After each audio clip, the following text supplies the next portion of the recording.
पहले भी 2-4 बैठ गए। तब मैंने कल चलाकर ही कहा, आखिर समस्या क्या है? न नेता है न नेतृत्व, जनता जुट रही। और मैं जब आज आ रहा था तब मैं 3 किलोमीटर दूर से मोटरसाइकिल से आया। और ये मैं आपको बता नहीं रहा, मैं इस मंच पर खड़े होकर राजस्थान के मुख्यमंत्री को कह रहा हूं, मुख्यमंत्री जी, ये लोग जो मेरे सामने खड़े हैं, जो रेला सड़कों पर किलोमीटरों तक लग रहा है, ये भारतीय जनता पार्टी द्वारा लाया गया कोई जन समूह नहीं है किसी नेता की सभा के लिए। ये अपने जीने के हक अधिकारों के लिए, न्याय और इंसाफ मांगने के लिए, सरकार के सामने गुहार लगाने के लिए स्वयं वो खुद ब खुद लड़ने की मानसिकता बनाकर चलकर आया हुआ जन समुदाय। राजस्थान के मुख्यमंत्री जी, इनकी पीड़ा को समझने की चेष्टा करो। मैंने कल परसों आपका बयान पढ़ा था, नवनेरा बांध भर गया है, बीसलपुर बांध भर गया है, प्रकृति की कृपा हो रही, राजस्थान की धरती सच्चे श्यामला बनेगी, राजस्थान खुशहाल होगा। केवल खरीफ की नहीं, रबी की फसलों में भी हम पर्याप्त मात्रा में पानी पा पाएंगे, ऐसी कृपा हो गई।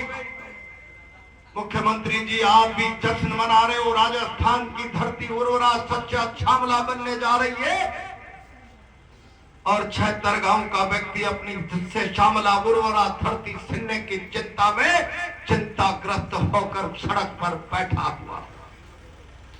कौन करेगा इसकी चिंता का समाधान? एक तरफ राजस्थान का किसान खेत में फसल बो रहा है, सपनों का ताना बाना बुन रहा है, पानी ठीक है, फसलें ठीक होंगी, सरकार भी गान गा रही, बांध भर रहे हैं, पानी ठीक है, राजस्थान खुशहाल होगा। हम चाहते हैं सारा राजस्थान खुशहाल हो, लेकिन उस खुशहाल राजस्थान का एक हिस्सा बदनसीबी पर नहीं रोके, अपने सामने आने वाली चुनौतियां खतरा बनकर भय का वातावरण उनके जीवन में उपस्थित नहीं करे।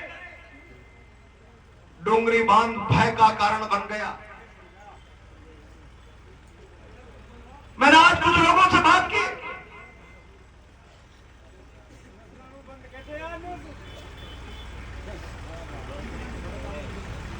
छिहत्तर गांव का विस्थापन, और मुझे कहा गया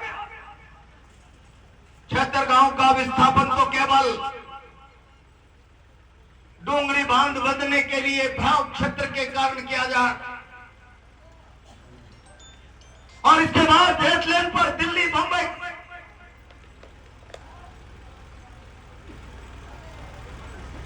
एट लेन के चारों तरफ इंडस्ट्रियल कॉरिडोर, औद्योगिक गलियारा बनाया जाएगा, और उस औद्योगिक गलियारा में न जाने कितने किसानों के सपनों को उजाड़ दिया जाए। मैं आज बहुत जिम्मेदारी से यहां से राजस्थान के मुख्यमंत्री को और मोदी जी को कहना था,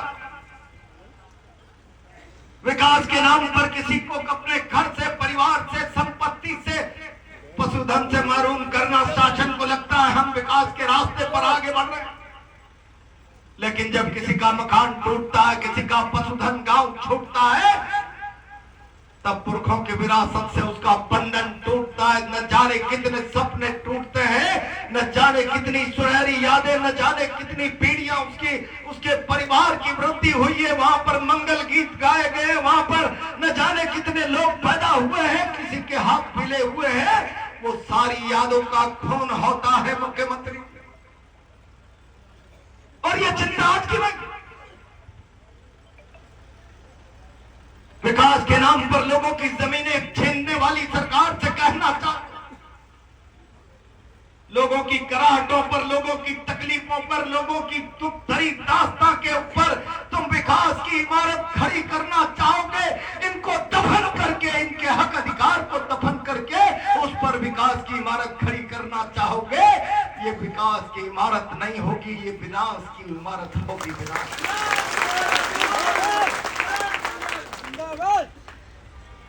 1894 में अंग्रेजों ने कानून बनाया था, हम रेल लाइनें बिछाएंगे, सड़कें बिछाएंगे, कुछ और करेंगे, देश के किसानों की जमीनें छीनेंगे।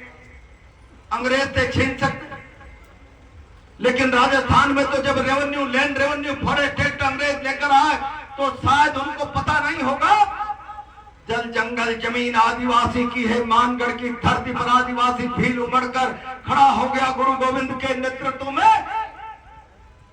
फिरंगी सरकार की संगीनें कम पड़ गई। जलियांवाला कांड से बड़ा कांड मानगढ़ की धरती पर हो गया, लेकिन विदेशी सल्तनत के सामने घुटने टेकने के लिए आदिवासी तैयार नहीं। आज फिर आप कानून की जंजीर इनके पैरों में डालना चाहते हो। लगातार 1894 के बाद सरकारों ने जमीनों के छोटे छोटे अधिग्रहणों को लेकर कई स्टेट लेवल पर अलग अलग कानून बनाए। अभी कोई गोविंद जी कटारिया कौन कह रहे, हम नहीं भूले रणथंभौर के विस्थापन की दास्तां, हम नहीं भूले बिसलपुर की दास्तां को। मैं पढ़ रहा था कल परसों, बिसलपुर में 13 गांव विस्थापन के नाम पर लगभग 60-70 गांव को उजड़ना पड़ा, और 36 गांव ईश्वरदा के आज भी ऐसे हैं जिनको मुआवजा नहीं हुआ। सरकार के सामने मुआवजा मांगते मांगते दर दर की ठोकरें खाने के लिए मजबूर हो गए। तब मैं बहुत समझदारी से कहना, 2013 में मनमोहन सिंह जी की सरकार ने अंग्रेजों के समय से चलने वाले 1894 के भूमि अधिग्रहण बिल को समाप्त करके कह दिया, जिस फसल जमीन के अंदर 2 फसल लगातार होगी, दुनिया के किसी भी कानून और किसी भी जरूरत के लिए उस जमीन का अधिग्रहण नहीं किया जा सकता। नहीं, एक्ट बना दिया 2013 का एक्ट। लेकिन आपने देखा 2014 में शासन का सिनेरियो बदल गया। आज हिंदुस्तान के किसान के सामने चुनौती है, परेशानियां। मैं बहुत जिम्मेदारी से कह रहा हूं, यह हिंदुस्तान के किसान को समझने की आवश्यकता है। भाई इनको रुकवा दो ना थोड़ी देर, हॉर्न वालों,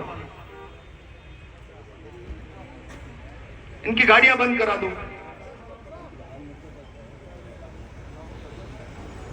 भैया ये गाड़ी वाले हॉर्न जो दे रहे हैं वो बंद कर दे प्लीज। गाड़ी को रोक दो, बाद में चल जाएगा। हमने देखा स्वामीनाथन आयोग की सिफारिश से आ गई, हिंदुस्तान का किसान एमएसपी की गारंटी के लिए सड़कों पर आ। आपको अपने संघर्ष के मैदान में कूदने से पहले इस दास्तां को जुबानी तौर पर नहीं, दिल में भी याद करके चलना पड़ेगा। डबल इंजन की सरकार का नारा देकर इस देश को में भ्रम पैदा करने वाली सरकार, जब हरियाणा और पंजाब का किसान एमएसपी की गारंटी के लिए दिल्ली की ओर आगे बढ़ा, तो शत्रु देशों की सेनाओं के साथ जिस प्रकार का बर्ताव किया जाता है, दिल्ली की सीमा पर, हरियाणा की सीमा पर कांटों के तार बिछा दिए गए, बॉर्डर पर जिस तरीके से अभेद्य सुरक्षा सीमेंट की दीवारें खड़ी करके की जाती है, उस तरीके से हिंदुस्तान के किसान को दिल्ली की सल्तनत तक अपनी आवाज नहीं पहुंचा सके। पूरी ताकत के साथ दीवारें खड़ी करके रोक दिया, और उसका परिणाम यह हुआ, हिंदुस्तान का किसान 1 साल से ज्यादा समय तक सड़कों पर पड़ा रहा। दिल्ली की सरकार के कान में जू नहीं रहेगा, जू नहीं रहेगा। 1000 किसानों का बलिदान हो गया, और दिल्ली की सरकार के कान में जू तब रहेगा जब उत्तर प्रदेश का चुनाव हो गया तो सवेरे 8 बजे भारत के प्रधानमंत्री आंदोलन से माफी मांगकर किसानों के बिल वापस लेने की घोषणा करते हैं। इनका रिश्ता जनता की तकलीफ से, इनका रिश्ता किसान के हक अधिकार, उसके साथ न्याय और इंसाफ से नहीं है। इनका रिश्ता केवल वोटों से है। वोटों के लिए किस प्रकार से इस मुल्क को भरमाया जाए, किस प्रकार से बेवकूफ बनाया जाए, वोटों के लिए माफी भी मांग लो, और वोट निकल जाए तो हिंदुस्तान के किसान को अपने हाल में मरने के लिए सड़कों पर छोड़ दो। 1000 लोगों का बलिदान हो जाए, 1000 लोगों का। आपको दृढ़ता के साथ ये विचार करना पड़ेगा। ये विचार करना पड़ेगा। ये किसान कानून यूं ही नहीं आए, ये किसान कानून आए थे मोदी जी के एक्सपोर्टर निर्यातक मित्रों ने कहा था हमको निर्यात करने में अलग अलग फसलों की वैरायटी में अलग अलग कलर में परेशानियां आती है। अगर हम एक एक लाख कानूनन बीघा जोत हमारे पास ले ले किराए पर, तो फिर हम निर्यातक अच्छे तरीके से बनकर पैसा अर्जित कर सकते हैं। अपने निर्यातक मित्रों की धन दौलत बढ़ाने के लिए कानून लेकर आ गए, इनको भंडारण के लिए अथाह जमीनें दे दी। और आज ये जो कॉरिडोर हो रहा है क्या है? मैं राजस्थान के मुख्यमंत्री जी से कहना चाहता हूं, हो सकता है ये किसान भ्रम में हो, मैं भी भ्रम में हूं। मुझे कहा गया है कि अभी ये जो डोंगरी बांध बन रहा है, ये न पानी पीने के लिए बन रहा है न सिंचाई के लिए बन रहा है, ये इंडस्ट्रियल कॉरिडोर औद्योगिक परिसर के लिए वाटर रिजर्व टैंक बनाया जा रहा है। इंडस्ट्रियल कॉरिडोर के औद्योगिक गलियारे के लिए कॉरिडोर बनाया जा रहा है। अब आपकी भावना का खून करके पूंजीपतियों की विकास की इबादत मोदी जी और भजन लाल जी अपनी कलम से लिखना चाहते हैं। अगर ये सच है, मुख्यमंत्री जी मैं चेतावनी दे रहा हूं, आप तय करिए।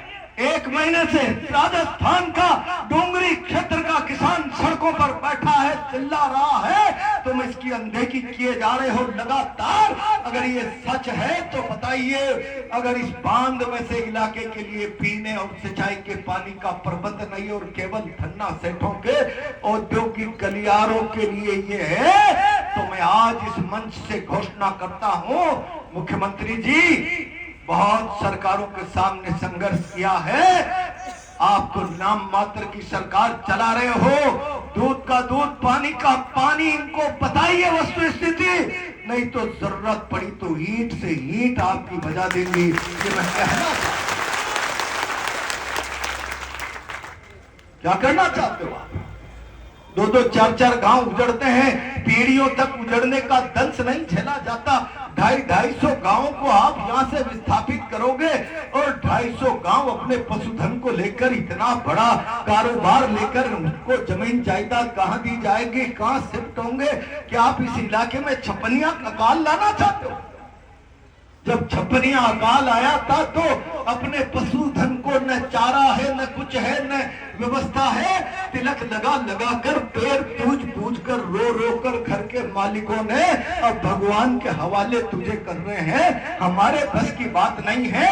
क्या तुम जानबूझकर डोंगरी क्षेत्र के लोगों के सामने आर्थिक रूप से छपनिया अकाल के हालात खड़ा करना चाहते हो? जाओ, तुम्हारी जमीनें छीनी जा रही है, तुम्हारे जानवरों को बेहाल बदहाल किया जा रहा है और कोई तुम्हारे विस्थापन की भी कोई योजना नहीं। क्या तुम्हें पैकेज देंगे? क्या तुम्हें समृद्ध और शक्तिशाली रूप से विस्थापित करने के बाद तुम्हारे जीवन में क्या बेसिक बदलाव लाया जा सकता है? कोई योजना नहीं, लोग भयग्रस्त। और मुख्यमंत्री जी, मैं बहुत जिम्मेदारी से कह रहा हूं, रुक जाइए, मैं बहुत जिम्मेदारी से, ये जो मेरे सामने व्यक्ति बैठा, ये कोई प्रहलाद गुंजल का भाषण सुनने नहीं आया या किसी मुख्यमंत्री, प्रधानमंत्री या किसी दल के नेता का इंतजार नहीं कर, ये भय के कारण आया। और जब प्रजातंत्र में जनता भयग्रस्त होती है तो संविधान की आत्मा रोती है। सरकारें प्रजातंत्र में जनता की सुरक्षा की गारंटी है, भय का कारण नहीं बननी चाहिए।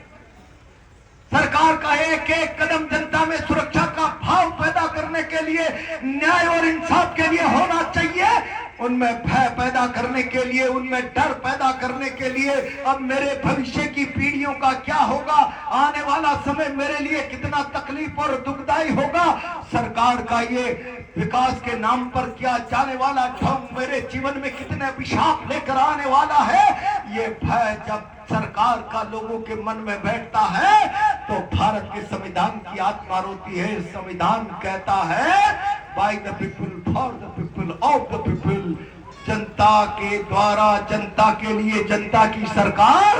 और यही संविधान की ताकत है, यही सरकारों की ताकत है, ये जनबल ताकत है, जन विश्वास ताकत है। इनके भरोसे का खून मत करो, भरोसे को भय में मत बदलो, नहीं तो इस डोंगरी बांध की जगह किसी गंगा जी में आपकी सरकार को उखाड़ कर फेंक देंगे।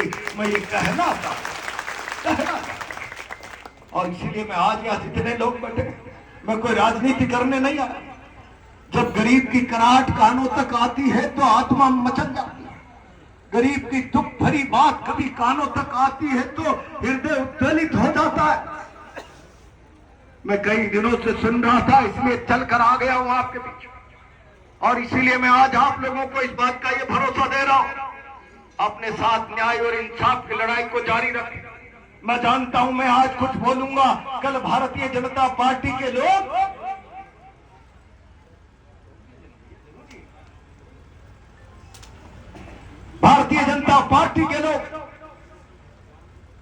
ईआरसीपी तो 10 जिलों का प्रोजेक्ट, प्रहलाद कुंजन जैसा राजनीतिक क्षेत्र का व्यक्ति इस राजस्थान के महत्वाकांक्षी प्रोजेक्ट का विरोध कर रहा है। मैं राजस्थान के मुख्यमंत्री से कहना था, मुख्यमंत्री जी मैं ईआरसीपी का विरोध नहीं कर रहा हूं, मैं विकास की किसी महत्वाकांक्षी योजना के खिलाफ नहीं। और अगर आप राजस्थान के मुख्यमंत्री हैं तो 2004-5 के प्रहलाद कुंजल के भाषणों को निकालिए। तब तो आप भरतपुर की एक साधारण पंचायत के सरपंच हुआ करते थे। तब मैंने कहा था चंबल बेसिन में बहकर जाने वाली नदियों का पानी यमुना जी में जाता है, राजस्थान प्यास से तड़पता है, राजस्थान की उर्वरा धरती सिंचाई के बिना महरूम रह जाती है। किसान मेड़ पर देखता है, अगर मेरे खेत में भी कल कल करता हुआ धोरा बहता चला आता किसी नहर का, किसी समुद्र बांध का, तो मेरी सच्चे श्यामला धरती मेरे पेट को पालने के लिए मुझे सहायता करती, मुझे मदद करती। तब मैंने कहा था रोकिए चंबल बेसिन की नदियों के पानी। 2005 विकास का नजरिया हमारा, लेकिन विकास बहुमत के आधार पर नहीं चलता। 1000 लोगों का विकास करने के लिए 10 लोगों का गला काट दिया जाए। 10 जिलों के साथ न्याय के लिए 250 गांव की जिंदगियों को उजाड़ दिया जाए, इनके साथ नाइंसाफी कर दी जाए। ये विकास का रास्ता नहीं, ये न्याय और इंसाफ का रास्ता नहीं। और इसीलिए मैं मुख्यमंत्री जी चेतावनी देके कह रहा हूं, यहाँ की समिति के लोगों को बुलाओ। किरोड़ी लाल जी आप ताकतवर नेता, शायद आप ही की विधानसभा उन्हीं की है। मैं आपसे अनुरोध कर रहा हूं, आप किसानों के साथ ब्लैक मार्केटिंग करने वाले कई धन्ना छोटों को रोज छापे मार रहे, लेकिन आपके इस विधानसभा क्षेत्र में आपकी सरकार इनकी जमीनों पर छापे मार नहीं रही, डाका मार रही है। इस डाके को रुकाने का प्रयास करो।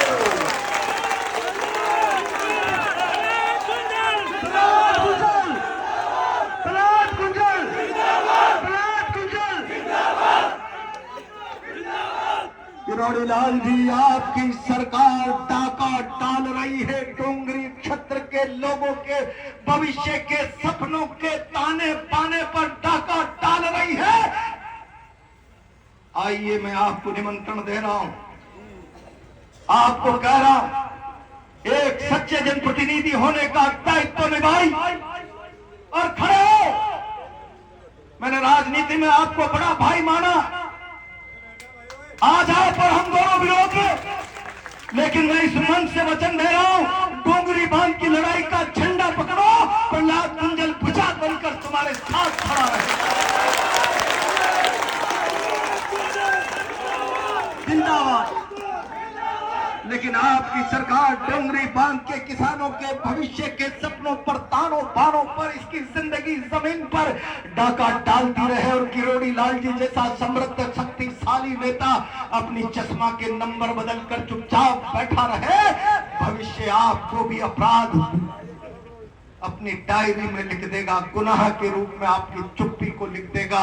मैं आपको बड़ा भाई मानकर आगाह कर रहा हूं, आपसे निवेदन कर रहा हूं, हो सकता है ईआरसीपी 10 गांव 10 जिलों लाई, लेकिन आप ईआरसीपी पर एक कदम आगे बढ़ने से पहले अगर 250 गांव के सपने छीनना चाहते हो तो इनके साथ न्याय और इंसाफ की आपकी रणनीति क्या है, योजना क्या है? जब तक इस टेबल पर बैठकर फैसला न हो, एक कदम आगे नहीं बढ़ने दिया जाएगा। एक कदम। और मैं आज आपसे कहना चाहता हूं, मोदी मोदी के नारे लगाने वाले लोगों कोई हो तो सुन लो कान खोलकर। पंजाब और हरियाणा का 1000 किसान अपने हक अधिकार के लिए दिल्ली की सड़क के किनारे संघर्ष करता करता मर गया। और 2015 में जब भूमि अधिग्रहण कानून को संशोधन किया तो मनमोहन जी ने कहा था 70% किसानों, 80% आदिवासी क्षेत्र के लोगों की सहमति के बगैर कोई सरकार भूमि का अधिग्रहण नहीं कर सकती। जब तक जन पंचायत में 80% आदिवासी क्षेत्र में, 70% आम क्षेत्र में जब तक सहमति नहीं बन जाती। मोदी जी पता ही नहीं इस मुल्क। मैं तो आज कानून पढ़ रहा था, मेरे साथ कोटा से एक विद्वान अधिवक्ता हरीश शर्मा आए हैं। मैं उनसे कह रहा था जरा देखिए, ये मनमोहन सिंह गवर्नमेंट का एक्ट मेरे हाथ में है। 2013 के भूमि अधिग्रहण अधिनियम में लिखा है गांव की सहमति के बगैर भूमि अधिग्रहित नहीं हो सकती। तब वकील साहब ने निकालकर मुझसे कहा 2015 में मोदी जी ने उसके ताला लगा दिया, काला फेर दिया। हम जब चाहेंगे जब हमारे पूंजीपति मित्र अडानी अंबानी की फैक्ट्रियां बनाने के लिए किसानों की जमीन छीन लेंगे। इसके लिए कोई सहमति की जरूरत नहीं है। क्या भी मोदी मोदी लगाने की जरूरत है? और इसलिए ठोक ठोक कर चुनौती दो। आओ, जब तक हमारे साथ न्याय और इंसाफ की बात इस सदन पर बैठकर तय नहीं हो जाती, डोंगरी की दिशा में एक कदम बढ़े तो इलाके के लोगों की लाशों पर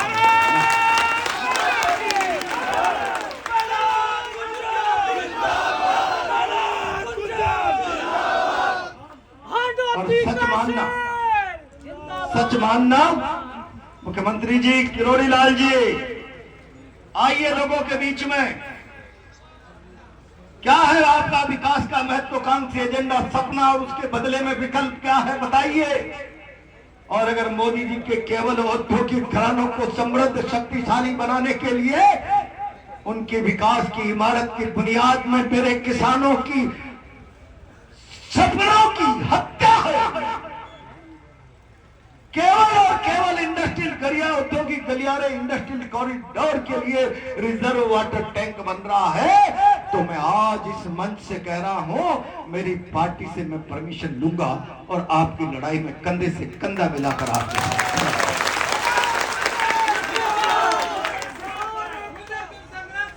पर कल ये भारतीय जनता पार्टी के लोगों का कल बयान भरतपुर से आएगा, कल धौलपुर से आएगा, करौली से भी आएगा। 10 जिलों की महत्वाकांक्षी परियोजना का विरोध कांग्रेस के नेता प्रहलाद गुंजल ने करना शुरू कर दिया। मैंने किसी महत्वाकांक्षी योजना का नहीं, आपकी महत्वाकांक्षी योजना में मेरे डोंगरी के 250 गांव के परिवारों के सपनों का खून हो रहा है।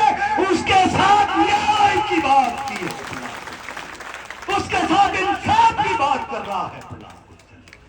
और जब तक आपके पास उसके साथ न्याय और इंसाफ का एजेंडा स्पष्ट नहीं होगा, आ जाओ। कितने तोप तमंचे हैं, कितनी ताकत है, कितना हौसला है। किसान जब हाथ में चेड़ी लेकर निकलता है ना, तो पुलिस के डंडे की एक चोट लगती है, चेड़ी की 2 लगती है। मुख्यमंत्री जी कहना चाहता, हम अराजकता के समर्थक नहीं है, अवस्था, और हम जंग नहीं चाहते व्यवस्था से। प्रजातंत्र है, हमारी बनाई हुई व्यवस्था है। जनता ने जनादेश देकर मुख्यमंत्री बनाया है, भले पर्ची से अमित शाह जी ने अपना नाम चिपका दिया, लेकिन जनादेश हमारा है। और इसलिए ये केवल हमारी बात नहीं, सरकार की नैतिक जिम्मेदारी बनती है, वो हमारे भविष्य के सपनों के साथ किस तरीके से इंसाफ की इबादत लिखना चाहती है। जरा इसको स्पष्ट करो।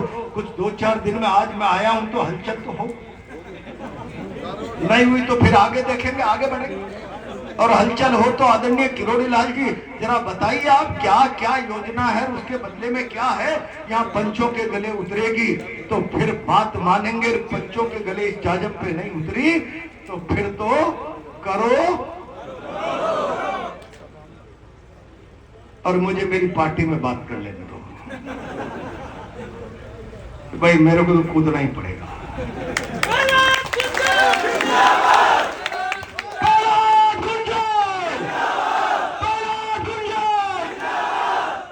पर कल 10 जिलों की बात करके प्रहलाद गुंजन के बयान का विरोध छपाने वाले लोगों से मैं एडवांस में कह रहा हूं, क्या तुम्हारे कानून की किताब में ऐसा लिखा है 1000 लोगों के साथ न्याय करने के लिए 50 लोगों का गला काट दो। यह विधान की व्यवस्था है, यह न्याय और इंसाफ का रास्ता है। प्रजातंत्र में न्याय 1000 को मिले ना मिले, एक आदमी के साथ अन्याय नहीं होना चाहिए, ये हमारी संविधान की आत्मा कहती है। और मोदी जी, अमित शाह जी, भजन लाल जी, तुम संविधान की आत्मा में खंजर मार रहे हो, खंजर मार रहे हो। संविधान की आत्मा को जर्जर मत करो, जख्मी मत करो। मैं इस मंच से चुनौती दे रहा हूं, फिर कह रहा हूं, ये दुखी आत्माएं मेरा भाषण सुनने नहीं आए, इनके दुख में प्रहलाद गुंजन की बात से मल्लम जरूर लग रहा है, लेकिन इनके साथ इतनी नाइंसाफी मत करो। सरकारों का काम भय पैदा करना नहीं, सुरक्षा की गारंटी देना, सुरक्षा के भाव पैदा करना। आप बच नहीं सकते आपकी सरकार के किसी कदम से।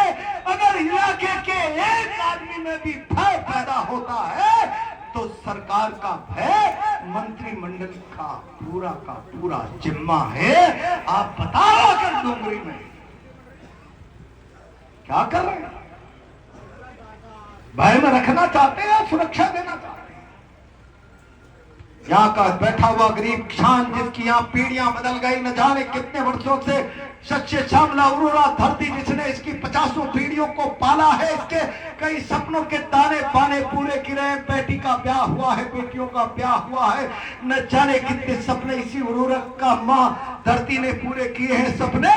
उसको मत छीनो, हमारे जो सपने पूरे हुए थे उनका खून मत करो, उनका खून मत करो। न्याय इंसाफ लिखो। हम 1 सप्ताह का टाइम सरकार को दे रहे हैं, आप कमेटी बनाओ, सरकार स्थिति स्पष्ट करे और फिर ये जाजम माने तो ठीक, नहीं माने तो जो जंग का ऐलान आप करेंगे मैं भी आपके साथ रहूंगा। बहुत बहुत